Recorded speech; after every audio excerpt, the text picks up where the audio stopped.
गुजरात के खंभात के एक व्यापारी की यह सत्य घटना है। जब मृत्यु का समय सन्निकट आया तो पिता ने अपने एकमात्र पुत्र धनपाल को बुलाकर कहा कि बेटा, मेरे पास धन संपत्ति नहीं है कि मैं तुम्हें विरासत में दूं, पर मैंने जीवन भर सच्चाई और प्रामाणिकता से काम किया है, तो मैं तुम्हें आशीर्वाद देता हूँ कि तुम जीवन में बहुत सुखी रहोगे और धूल को भी हाथ लगाओगे तो वह सोना बन जाएगी। बेटे ने सिर झुकाकर पिताजी के पैर छुए। पिता ने सिर पर हाथ रखकर आशीर्वाद दिया और संतोष से अपने प्राण त्याग कर दिए। अब घर का सारा खर्च बेटे धनपाल को संभालना था। उसने एक छोटी सी ठेला गाड़ी पर अपना व्यापार शुरू किया। धीरे धीरे व्यापार बढ़ने लगा। एक छोटी सी दुकान ले ली। व्यापार और बढ़ा। अब नगर के संपन्न लोगों में उसकी गिनती होने लगी। उसको विश्वास था कि यह सब मेरे पिता के आशीर्वाद का ही फल है, क्योंकि उन्होंने जीवन में दुख उठाया पर कभी धैर्य नहीं छोड़ा, श्रद्धा नहीं छोड़ी, प्रामाणिकता नहीं छोड़ी। इसलिए उनकी वाणी में बल था और उनके आशीर्वाद फलीभूत हुए और मैं सुखी हुआ।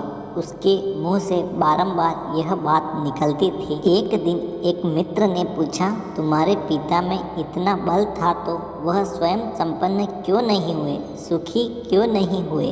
धर्मपाल ने कहा, मैं पिता की ताकत की बात नहीं कर रहा हूँ, मैं उनके आशीर्वाद की ताकत की बात कर रहा हूँ। इस प्रकार वह बार बार अपने पिता के आशीर्वाद की बात करता तो लोगों ने उसका नाम ही बाप का आशीर्वाद रख दिया। धनपाल को इससे बुरा नहीं लगता।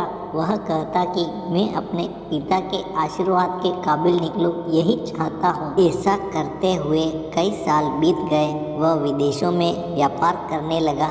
जहाँ भी व्यापार करता उसे बहुत लाभ होता। एक बार उसके मन में आया कि मुझे लाभ ही लाभ होता है, तो मैं एक बार नुकसान का अनुभव करूं। तो उसने अपने एक मित्र से पूछा कि ऐसा व्यापार बताओ कि जिसमें मुझे नुकसान हो। मित्र को लगा कि इसको अपनी सफलता का और पैसों का घमंड आ गया है। इसका घमंड दूर करने के लिए इसको ऐसा धंधा बताओ कि इसको नुकसान ही नुकसान हो।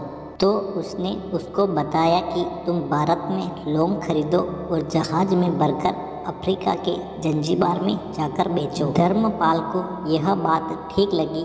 जंजीबार तो लौंग का देश है, वहाँ से लौंग भारत में लाते हैं और यहाँ 10-12 गुना भाव पर बेचते हैं। भारत में खरीद कर जंजीबार में बेचे तो साफ नुकसान सामने दिख रहा है, परंतु धर्मपाल ने तय किया कि मैं भारत में लौंग खरीद कर जंजीबार खुद लेकर जाऊंगा। देखो कि पिता के आशीर्वाद कितना साथ देते हैं। नुकसान का अनुभव लेने के लिए उसने भारत में लौंग खरीदे और जहाज में भरकर खुद उसके साथ जंजीबार द्वीप पहुंचा। जंजीबार में सुल्तान का राज्य था। धर्मपाल जहाज से उतरकर लंबे रेतीले रास्ते पर जा रहा था वहाँ के व्यापारियों से मिलने को। उसे सामने से सुल्तान जैसा व्यक्ति पैदल सिपाहियों के साथ आता हुआ दिखाई दिया। उसने किसी से पूछा कि यह कौन है? उन्होंने कहा, यह सुल्तान है। सुल्तान ने उसको सामने देखकर उसका परिचय पूछा। उसने कहा, मैं भारत के गुजरात के खंभात का व्यापारी हूँ और यहाँ पर व्यापार करने आया हूँ। सुल्तान ने उसको व्यापारी समझकर उसका आदर किया और उससे बात करने लगा। धर्मपाल ने देखा कि सुल्तान के साथ सैकड़ों सिपाही है, परंतु उनके हाथ में तलवार, बंदूक आदि कुछ भी न होकर बड़ी बड़ी छलनियाँ हैं। उसको आश्चर्य हुआ। उसने विनम्रता पूर्वक सुल्तान से पूछा, आपके सैनिक इतनी छलनी लेकर क्यों जा रहे हैं? सुल्तान ने हंसकर कहा, बात यह है कि आज सवेरे मैं समुद्र तट पर घूमने आया था, तब मेरी उंगली में से एक अंगूठी यहाँ कहीं निकलकर गिर गई। अब रेत में अंगूठी कहाँ गिरी पता नहीं, तो इसलिए मैं इन सैनिकों को साथ लेकर आया हूँ। यह रेत छानकर मेरी अंगूठी उसमें से तलाश करेंगे। धर्मपाल ने कहा, अंगूठी बहुत महंगी होगी। सुल्तान ने कहा, नहीं, उससे बहुत अधिक कीमत वाली अनगिनत अंगूठी मेरे पास है। पर वह अंगूठी एक फकीर का आशीर्वाद है। मैं मानता हूँ कि मेरी सल्तनत इतनी मजबूत और सुखी उस फकीर के आशीर्वाद से है, इसलिए मेरे मन में उस अंगूठी का मूल्य सल्तनत से भी ज्यादा है। इतना कहकर के सुल्तान ने फिर पूछा, बोलो सेठ, इस बार आप क्या माल लेकर आए हो? धर्मपाल ने कहा कि लौंग। सुल्तान के आश्चर्य का ठिकाना नहीं रहा। यह तो लौंग का ही देश है सेठ, यहाँ लौंग बेचने आए हो?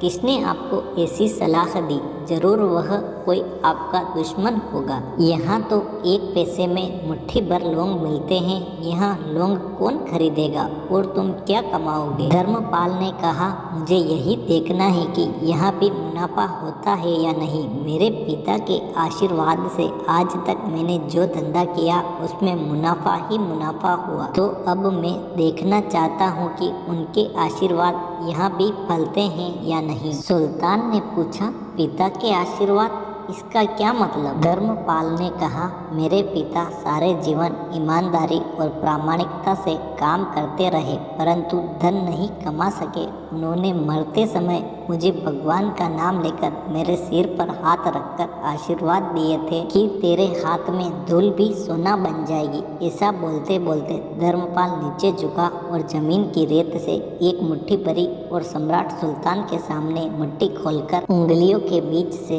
रेत नीचे गिराई तो धर्मपाल और सुल्तान दोनों का आश्चर्य का पार नहीं रहा। उसके हाथ में एक हीरे जड़ित अंगूठी थी। यह वही सुल्तान की गुमी हुई अंगूठी थी। अंगूठी देखकर सुल्तान बहुत प्रसन्न हो गया। बोला, वाह खुदा, आपकी करामात का पार नहीं। आप पिता के आशीर्वाद को सच्चा करते हो। धर्मपाल ने कहा, फकीर के आशीर्वाद को भी वही परमात्मा सच्चा करता है। सुल्तान और खुश हुआ। धर्मपाल को गले लगाया और कहा, मांग सेठ, आज तू जो मांगेगा मैं दूंगा। धर्मपाल ने कहा, आप 100 वर्ष तक जीवित रहो और अपनी प्रजा का अच्छी तरह से पालन करो। प्रजा सुखी रहे, इसके अलावा मुझे कुछ नहीं चाहिए। सुल्तान और अधिक प्रसन्न हो गया। उसने कहा, सेठ, तुम्हारा सारा माल मैं आज खरीदता हूँ और तुम्हारी मुँह मांगी कीमत दूंगा। इस कहानी से शिक्षा मिलती है कि पिता के आशीर्वाद हो तो दुनिया की कोई ताकत कहीं भी तुम्हें पराजित नहीं होने देगी। पिता और माता की सेवा का फल निश्चित रूप से मिलता है।